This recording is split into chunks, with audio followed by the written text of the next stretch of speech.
Okay, so if we were a channel that talks about all things important to Central Oregon, from recreation to real estate, we would probably be doing a huge disservice to the viewers by not talking about the abundance of local craft brews here in the area. So today we're gonna give you a full rundown of the craft brewery scene here in Bend because, well, it's a pretty big deal.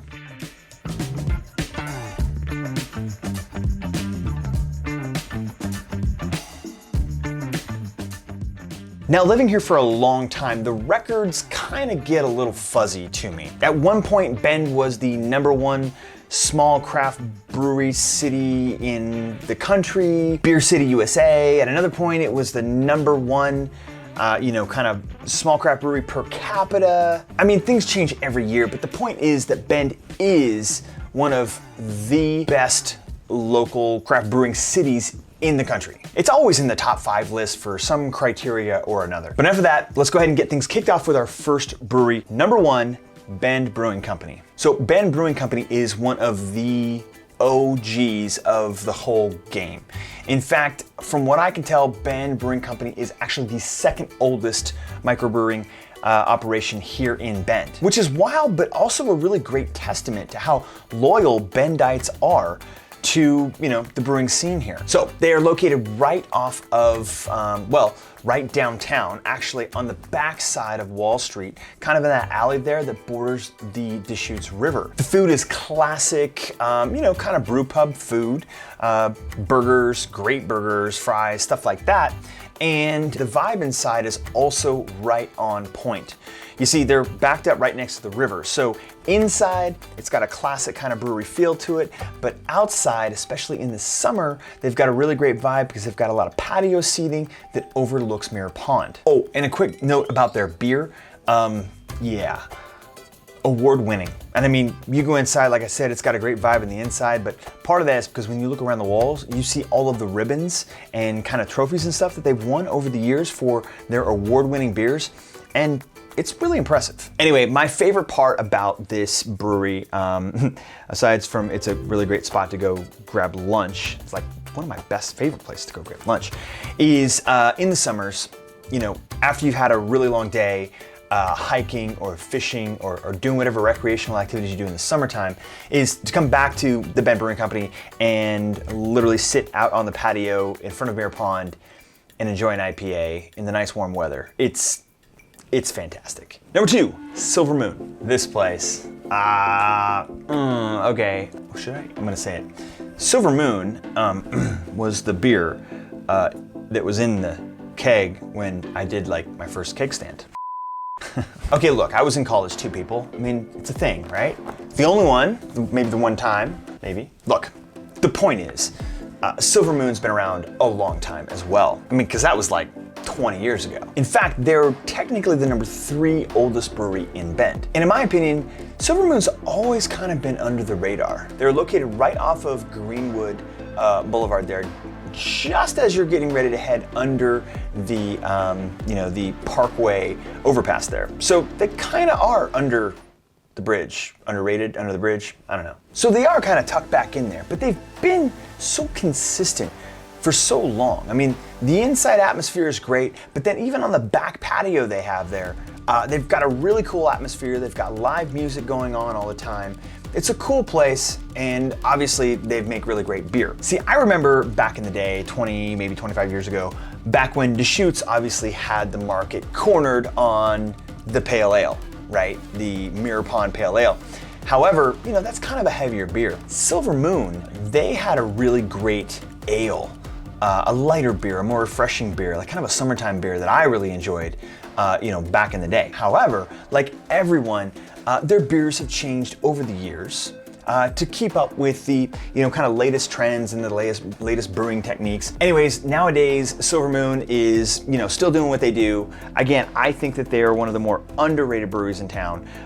They brew great beer. They've got a great atmosphere, and you should definitely check it out sometime. #3, Boneyard. Now this is a neat story. Boneyard was actually started by a former employee of Deschutes Brewery. Anyway, the name Boneyard comes from the fact that the owner, this guy named Tony Lawrence, he kind of struck out on his own, but he used equipment that he found, that he was able to pick up at, I don't know, maybe thrift stores or something, or recycled stuff. But he basically put all of his brewing equipment together and, kind of in his garage started the brewery. And so, kind of scrapped together some stuff, called it Boneyard. And what he's done with Boneyard is created one of Bend's most popular breweries. I mean, their beer is legendary. Well, I mean, saying that, okay, look, I'm gonna say this about everything because like everybody's beer is pretty good. There's nobody here whose beer is not very good on this list. That's why they're on the list. So I'm gonna try to refrain from saying, oh, their beer is great. You're just gonna have to understand that everyone's beer is great. But most of the breweries have kind of their thing. And Boneyard does definitely have their kind of flagship beer.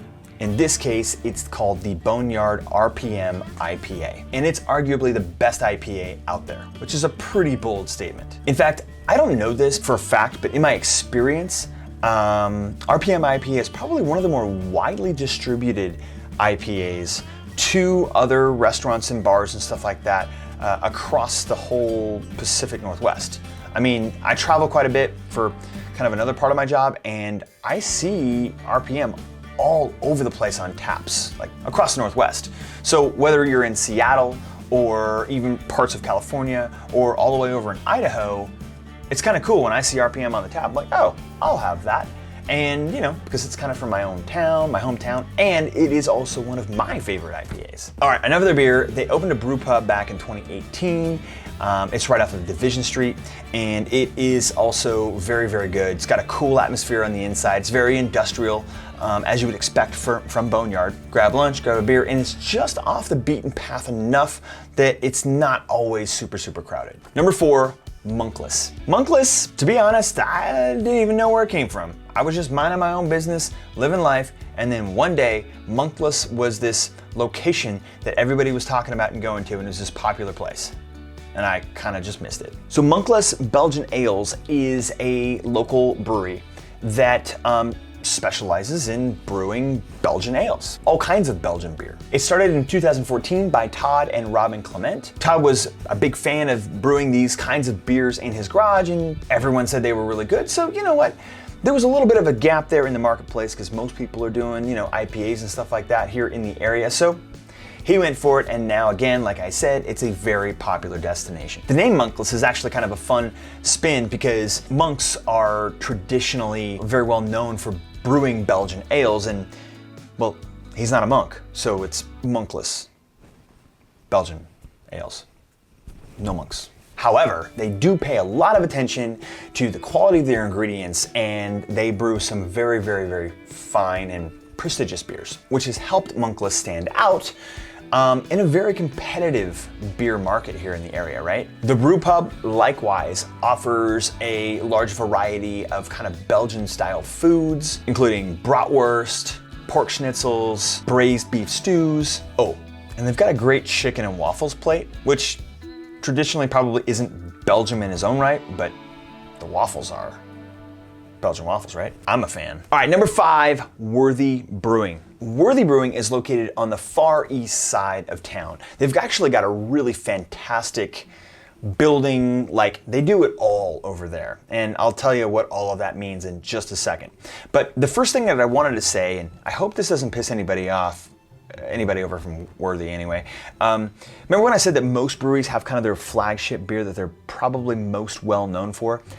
I can't really think of one for Worthy. The thing that sticks out most is their steelhead tacos, but none of their beers really, all their beers are good. I just can't think of one that's like, oh, Worthy is known for that kind of beer. What Worthy is known for is some of their kind of sustainability practices. Worthy Brewing stands out for its commitment to using locally sourced ingredients and for its on-site hop garden, where they grow several varieties of hops used in their beers. Their brewery is equipped with a state-of-the-art brewing facility that produces a wide range of beers, from hoppy IPAs to dark chocolate porters and everywhere in between. The facility actually has the brewing apparatus kind of on site. They also can on site. Then of course they've got their restaurant.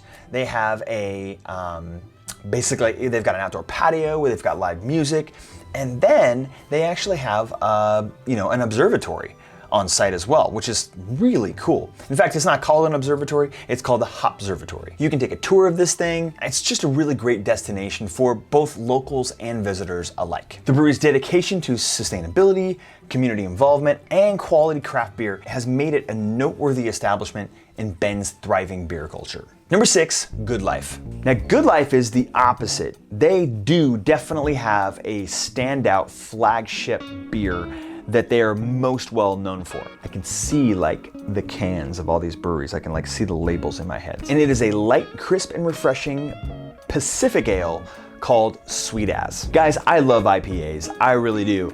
However, on a really hot summer day, you're just boiling, dripping sweat. There is just nothing better and more refreshing than a Sweet As. It just hits the spot. It's so good. And if you don't know, Sweet As is like an Australian phrase for, like a good time or you just had a good experience. Like, how's the surf today? Oh, Sweet As, right? So it's pretty cool when you're having a Sweet As because, you're living the good life, and that's kind of what Good Life's all about. In fact, they have their brew pub over on the west side off of 14th Street. It's tucked back there, but man, it is a really great little spot to chill, relax. It's got that kind of light-hearted west side vibe. It's a really great place to, like I said before, just chill. Oh, and across from that happens to be one of the kind of local music venues. So to go there on a night where they've got music playing, it's a pretty cool people watching session as well. Number 7, Cascade Lakes Brewing. Cascade Lakes has been around for quite a while too. In fact, they actually started in Redmond back in 1994, before Silver Moon got their start. However, I think because they were in Redmond and Silver Moon was in Bend, Silver Moon still technically wins on the oldest in Bend, but Cascade Lakes is older than Silver Moon. So whatever, we're arguing semantics here. Their original Bend location was located over at the roundabout of Cascade Lakes and 14th Street, basically right on the doorstep of, heading up to Mount Bachelor, the Cascade Lakes Highway. Tell you what, it was a really great spot as you were heading out, or for most people as they were coming back in, to stop and grab a beer and a burger. That particular location had a very lodgy feel to it, right? Lots of wood, kind of natural wood on the inside, big old fireplace on the inside. It's a really cool location, and it was a really cool atmosphere in there. Now, I say that kind of in past tense because they did just open an east side location that's a little bit more modern, a little bit more industrial feeling. And I actually just learned, because I went to that place for lunch the other day, that they will be closing the west side location soon.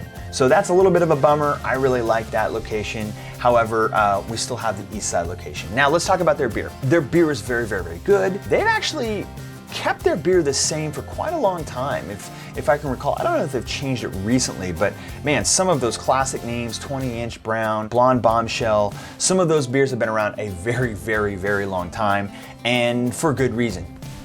They're good beers. Not to mention that they've got really great food. Their new updated menu that they have going on over on the east side is great.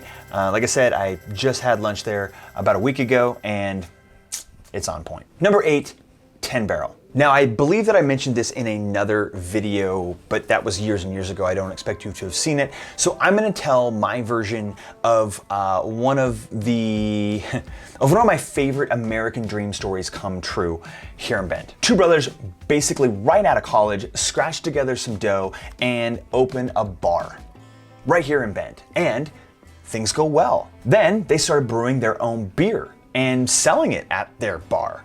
And that worked out really well too, and things go even better. Then they expand the bar and grow, and even start to distribute their beer to other bars and restaurants around town. Eventually, their beer became so popular and profitable that they opted to open a brewery. They sold the bar, got the brewery up and running, and after a little hiccup with the naming rights, they turned this brewery into one of the largest breweries in the city. Then they sold it to one of the largest breweries in the nation. Yeah, you guessed it. All starting about 25 years ago here in Bend. For two local boys to do this, they started 10 Barrel. I think it is a huge testament to how hard it is to be successful owning your own business here, and my just hats off to them for doing the whole thing. It's truly an incredible, inspirational entrepreneurship story. They still live in town, they still help their community by investing in their community, and you know, the brewery itself is, they're still involved with the brewery. The marketing is on point. The vibe inside both of their restaurants is fantastic. I just got, again, like I said, I've got a ton of admiration for the proprietors and the originators of 10 Barrel. Again, their beer's great, the food's great. You should go check it out. Big fan right here. Number 9, Crux. Okay, last time I did a video on breweries, like I said, it was a few years ago, I practically got hazed for not mentioning Crux. Okay, my bad, I hear you. There's a lot of people have a lot of passion about Crux, and I get it. So we're gonna go ahead and talk about it. By the way, this is another brewery started by a former Deschutes Brewery employee. So Crux is well known for brewing in unique ways, like using special tanks for the fermentation process that adds a different flavor to the beer. Now, I will say that walking into Crux and seeing their massive copper tanks and all of their brewing apparatus is really, really impressive. In fact, the inside vibe of Crux is really, really cool. It just feels badass when you walk in that front door. But then also, the inside isn't even the best part of the atmosphere at Crux. It's actually the outside. Centrally located kind of above the old mill, you have virtually unobstructed views of the old mill, but also of the Cascade Mountains. Facing west, and the views are spectacular. They've got a wide open grass yard where you can pull up a picnic table, grab a beer, play some cornhole. They've got yard games there. There are food trucks on site, aside from the food that Crux offers itself. So you can grab a pizza, a beer, play yard games. There's almost no reason to leave. You show up in the afternoon, have a great day, hanging out with the family and friends and socializing, and then in the evening, if you catch a sunset from there, I mean, look, I get why people like Crux so much. Oh, and then the last thing that I've gotta say is their logo is just so iconic. It was just like this blend of perfect. It's just like the coolest logo, I must say. Kind of a marketing nerd. That is just right on. Number 10, Deschutes Brewery. We made it to the last brewery on the list, and that is Deschutes Brewery. Deschutes is one of the pioneering craft breweries for like the whole United States, and certainly responsible for all of the breweries and all of the success that we've seen here locally in Bend from all the breweries that we've already mentioned. It was established by Gary Fish and has grown from a small local brew pub to one of the largest craft breweries in the United States. Period. The brewery is obviously named after the Deschutes River, which runs straight through the middle of town and much of Central Oregon. And their beers are actually inspired and named from a lot of the local landmarks that you'll see around the Central Oregon area. So for instance, you've got Mirror Pond Pale Ale, you've got Black Butte Porter, you've got Red Chair Pale Ale, Northwest Pale Ale, which is, you know, like Red Chair is like the chair lift, right, on the mountain. And then we should probably talk about their newest hit, which isn't exactly named after an iconic landmark here, but it's called Fresh Squeezed IPA. See, Deschutes was actually a little bit behind the game on the whole IPA game, but they have come back strong recently with a whole series of fresh squeezed style IPAs that are really, really, really fantastic beers. Deschutes actually has an iconic downtown brew pub, which they've expanded onto a little bit more modern on, you know, kind of the other side of it. But the original brew pub when you walk in is just classic, straight out of how it was when it was originally created. A really good throwback to, you know, kind of back in the day in Bend, the Deschutes Brewery, what it was really all about back then, you know? Their actual brewing and distribution center is in town as well. It's actually right on Simpson in Colorado. Very cool. You can go there, take a tour. test all their beers, sample all their beers. Deschutes is the granddaddy of all microbreweries here in Central Oregon. And if you're ever in town, you're here visiting, you need to check it out. Okay, and I think that's it. We did it. We hit the top 10 local breweries here in Bend. Look, there are so many here in the area that, you know, I could probably easily name 10 more off the top of my head that we didn't even talk about. But those are kind of the 10 more well-known ones, maybe the 10 bigger ones for you guys to know about when you're here, as you live here, or if you're thinking about moving here or visiting here. Those are the big ones. So thanks so much for tuning in. And remember, you know that that's what we're here for. If you or someone you know is looking to buy or sell in the area, we would love to be your local real estate resource of choice. You can reach out to us at krommrealestate.com, or go ahead and go down in the description of this video. You can stalk us, find our information down there. Thanks again for watching, and we will see you over on the next video.